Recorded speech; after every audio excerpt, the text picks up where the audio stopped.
저는 오늘 여러분과 함께 시편 21편 1절에서 7절 말씀을 통해 반드시 해피엔딩이라는 제목의 말씀 전하기 원합니다. 이런 시편 21편은 왕이 전쟁에서 승리한 후 돌아오는 길에 부른 노래입니다. 그래서 이 시편은 승전시고 개선시입니다. 이 시를 누가 지었을까요? 바로 다윗입니다.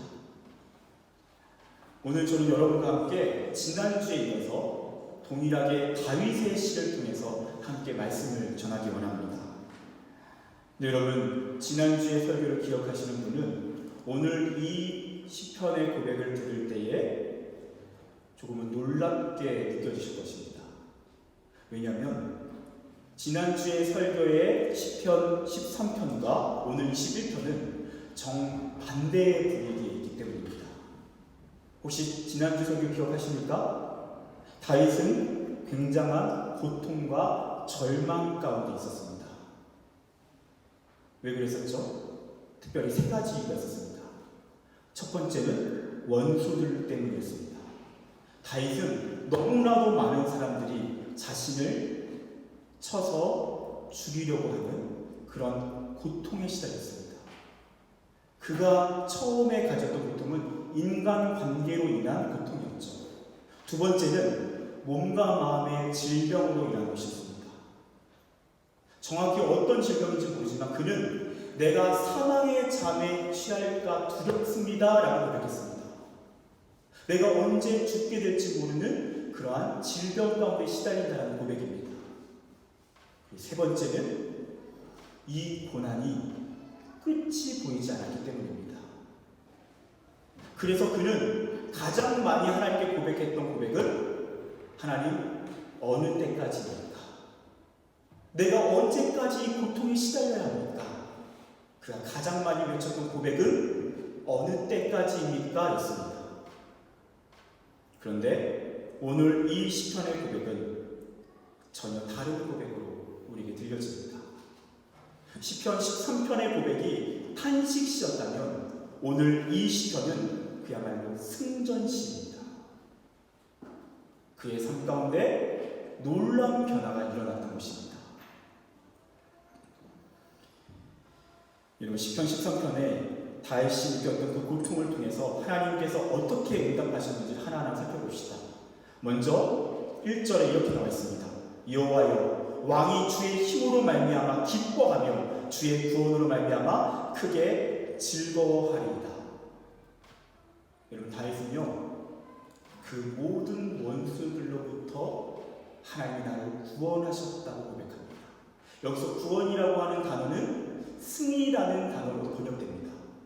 하나님이 나를 승리케 하셨습니다. 시편 13편의 시절에 다윗은 원수들의 압제에 눌려서 그야말로 고통 가운데 시달렸지만 시편 21편의 다윗은 어느 순간 하나님이 그 모든 원수를 정리하셨다는 것을 알게 됩니다. 그리고 두 번째로 4절입니다. 그가 생명을 구함에 주께서 그에게 주셨으니 곧 영원한 장수로소이다. 여러분, 다윗은 몸과 마음의 질병으로 인해서 자신이 언제 죽을지 모른다라는 두려움에 시달렸습니다. 그런데 오늘 이 고백은 주님께서 나에게 영원한 장수를 주셨다는 것입니다. 그는 몸의 질병이 있었고요, 마음의 질병이 있었습니다. 그런데 어느 순간 그 모든 질병이 사라졌습니다. 하나님 자신의 생명을 보호하시고 건강을 허락하시고 자신의 인생을 연장하셨음을 깨닫게 됩니다. 그리고 하나님께 감사하게 되는 것입니다.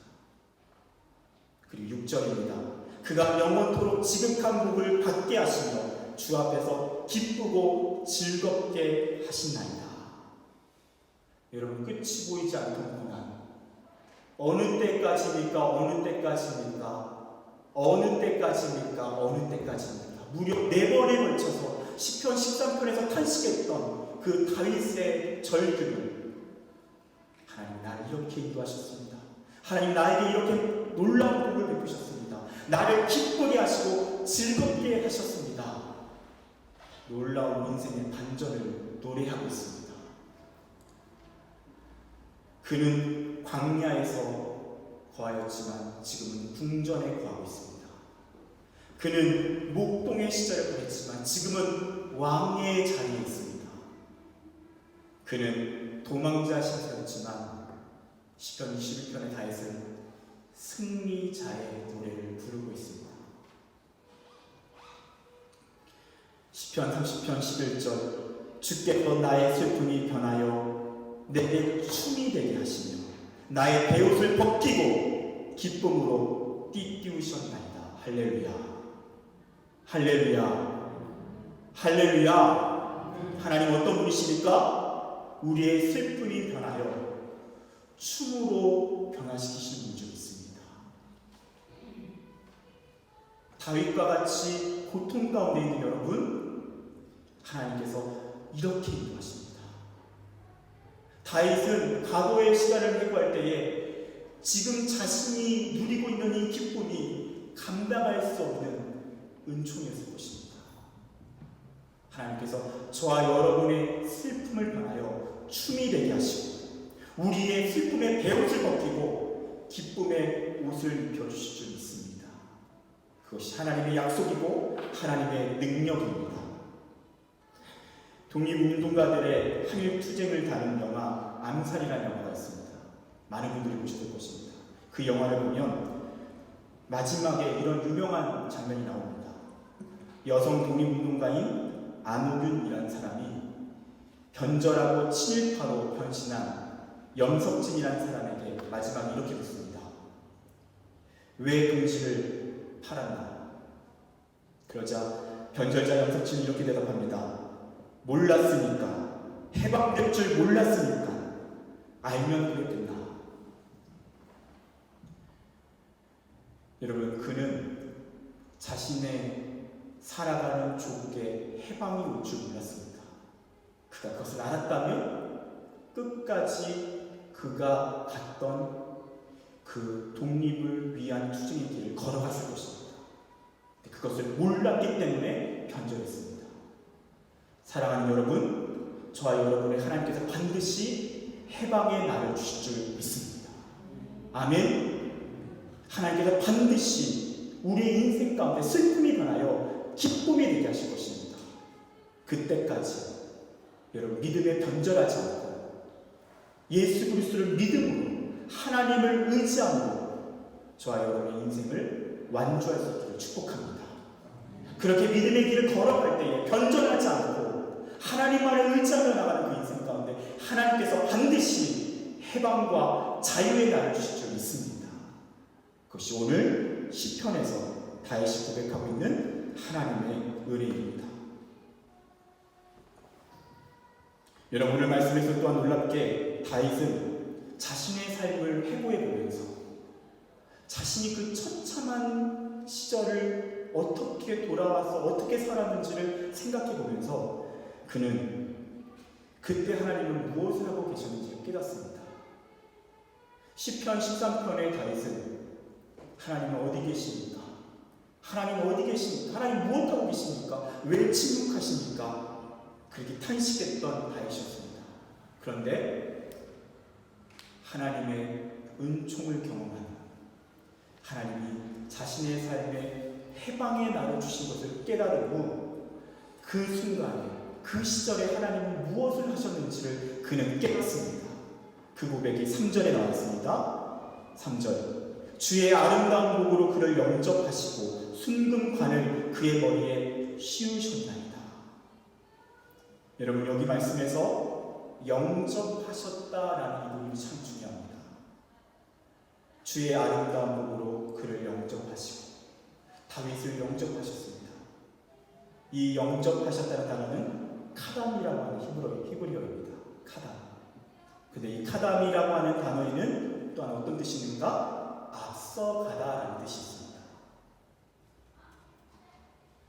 그는 자신의 회고를 통해서 깨달은 사실, 하나님이 나의 광야의 시절에 나를 외면하신 것 같았고 나를 버리신 것 같았지만 그가 승리의 날에 깨달은 것이 있습니다. 그것은 바로 하나님께서 앞서가셔서 나를 위하여 아름다운 복을 준비하고 계셨다는 것입니다. 그리고 하나님의 때가 되었을 때 그 주님께서 미리 앞서가셔서 준비하신 그 아름다운 복을 자신의 가슴에 안겨주셨다는 것입니다. 여러분, 광야의 시간을 보내고 계신 분이 있습니까? 하나님이 나와 함께 하시지 않는다라는 그 답답함 때문에 여전히 힘겨워하고 계신 분들이 있습니까? 다윗은 그 시간을 통과하는 우리에게 이렇게 알려줍니다. 하나님은 먼저 앞서가셔서 우리를 위하여 아름다운 복을 준비하고 계십니다. 그 광야의 시간을 통과한 후에 하나님께서 반드시 우리 가슴에 그 아름다운 복을 안겨주실 것입니다. 여러분, 이 하나님의 약속을 믿을 수 있으시길 축복합니다. 이 하나님의 아름다운 복이 우리 모두에게 예비되어 있음을 시간 확신할 수 있기를 축복합니다. 그리고 6절에 그는 우리를 향해 예비된 복이 어떤 복인지를 우리에게 알려줍니다. 그 아름다운 복이 궁극적으로 어떤 복인지를 우리에게 정확하게 제시해 줍니다.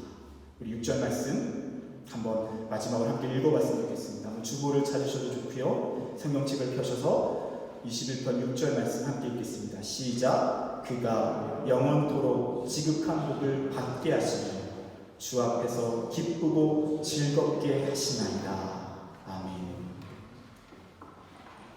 여러분, 다윗은 자신이 받게 된 그 복이 어떤 복인지를 정확히 알려줍니다. 그 복은 어떤 복입니까? 영원토록 지극한 복입니다. 그 복은 순간의 쾌락으로 끝나버리는 복이 아닙니다. 그 복은 영속적이고 영원합니다. 여러분, 이 영원한 복을 이해하기 위해서는 다윗 언약을 우리가 먼저 알 필요가 있습니다. 여러분, 다윗 언약은 어떤 것입니까? 다윗이 하나님을 위하여 영광스러운 성전을 지어드리고 싶어 했습니다. 그런데 그것은 하나님의 뜻이 아니었습니다. 그런데 하나님은 그 다윗의 진심을 받으셨습니다.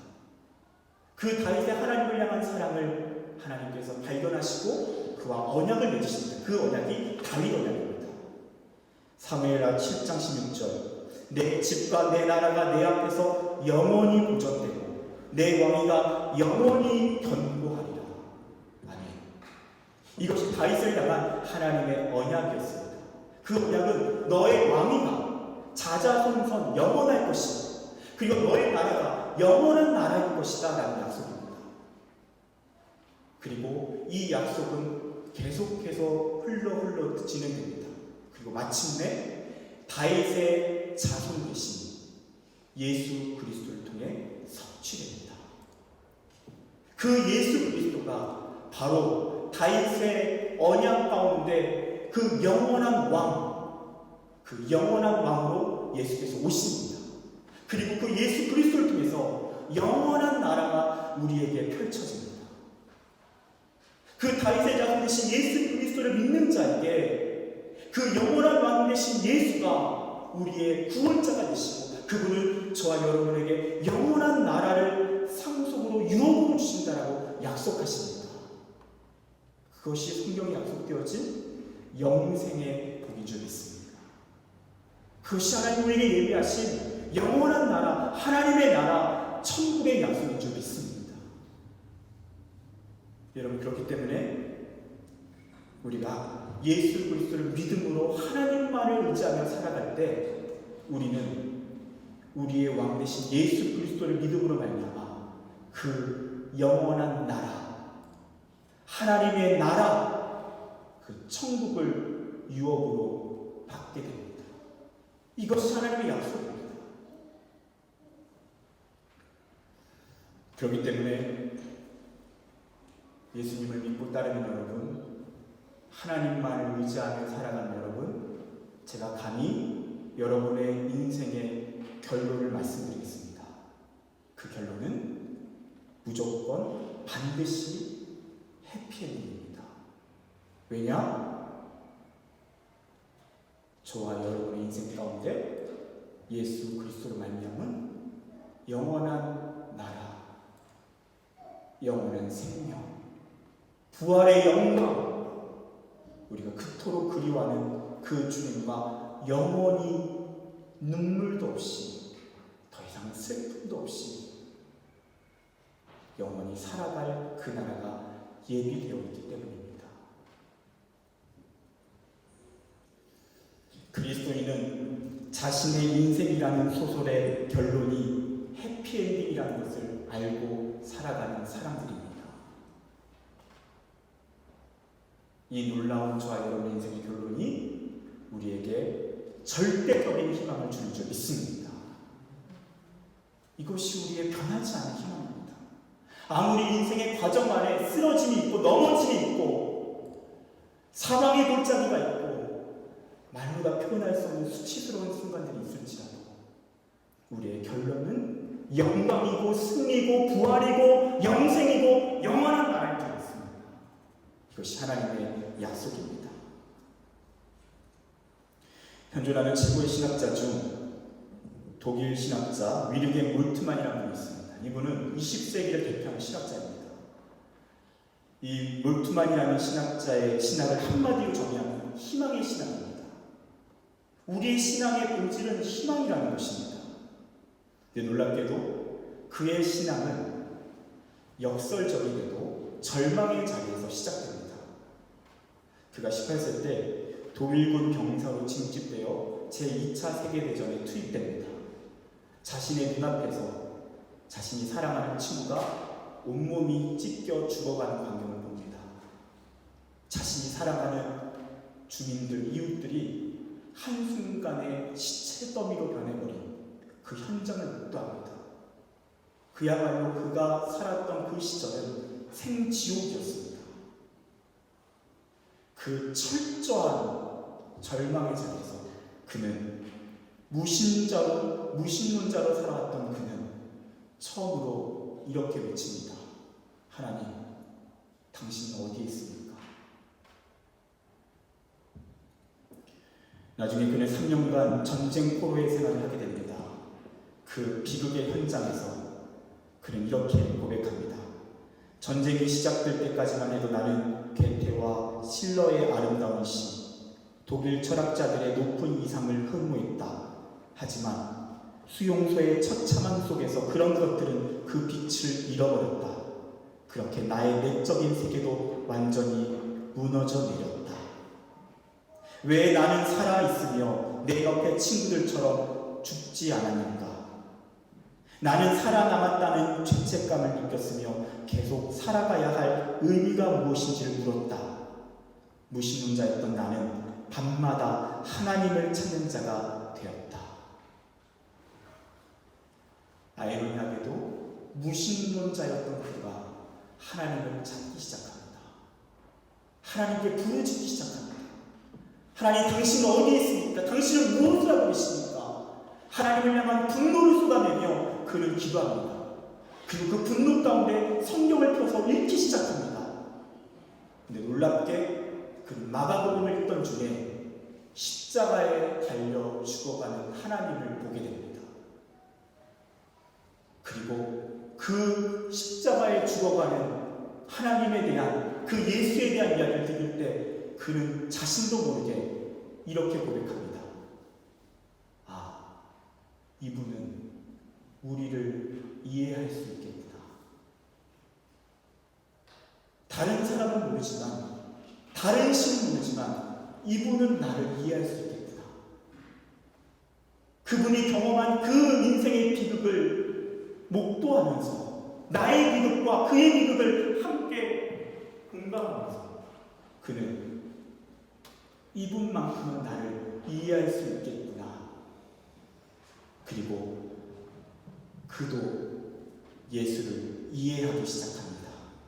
하나님을 이해하기 시작합니다. 그리고 그는 신학의 세계에 자신의 인생을 던지기 시작합니다. 그리고 그의 신학은 희망의 신학으로 정의됩니다. 희망의 신학에 대한 정의는 이렇습니다. 처음부터 끝까지 기독교는 종말론이고 희망이고 앞을 바라보는 것이며 앞으로 움직이는 것이고 또한 그러므로 현재의 혁명을 일으키는 것이고 변화시키는 것이다. 이런 무슨 말입니까? 그는 이것을 발견합니다. 신앙의 본질이 어쩌면 인생의 마지막 종말에 있는 것이다. 그렇다면 우리의 종말은 어떠한 것인가? 그리스도인의 종말은 어떠한 것인가? 그 종말은 절망이 아니라 희망입니다. 왜 희망입니까? 그날은 예수께서 이 땅에 오셔서 온 세상을 구원하시고 특별히 예수를 믿고 따르는 자들을 구원하셔서 영원한 승리를 주시는 날이기 때문입니다. 그리고 그 인생의 결론을 깨달을 때 그는 깨닫습니다. 신앙은 희망이다. 그리고 그리스도인들은 그 어떤 누구보다 이 세상에 하나님의 뜻을 이루어가는 혁명가로 살아갈 수 있는 진정한 혁명자다. 왜냐? 어차피 인생의 끝이 승리임을 알기 때문에 누구보다 용기 내어 이 땅에 혁명가로 하나님의 나라를 이루며 살아갈 수 있는 존재다. 그는 그것을 깨닫습니다. 94세의 몰트만이 그의 제자에게 물었다고 합니다. 내 비석에 무슨 글을 새길지 아느냐? 제자가 대답합니다. 출생일과 사망일이겠죠. 그가 대답합니다. 아니, 출생과 부활의 날짜다. 내가 죽는 날에 나는 부활할 것이다. 사랑하는 여러분, 이것이 저와 여러분의 인생의 결론입니다. 그 결론은 해피엔딩입니다. 그분이 끝까지 변절하지 않고 예수 그리스도를 믿고 따라가는 하나님만을 의지하며 살아가는 그 인생 가운데 반드시 이 부활의 영광, 영원한 생명, 영원한 해방, 영원한 기쁨을 허락하여 주실 줄 믿습니다. 기도하겠습니다.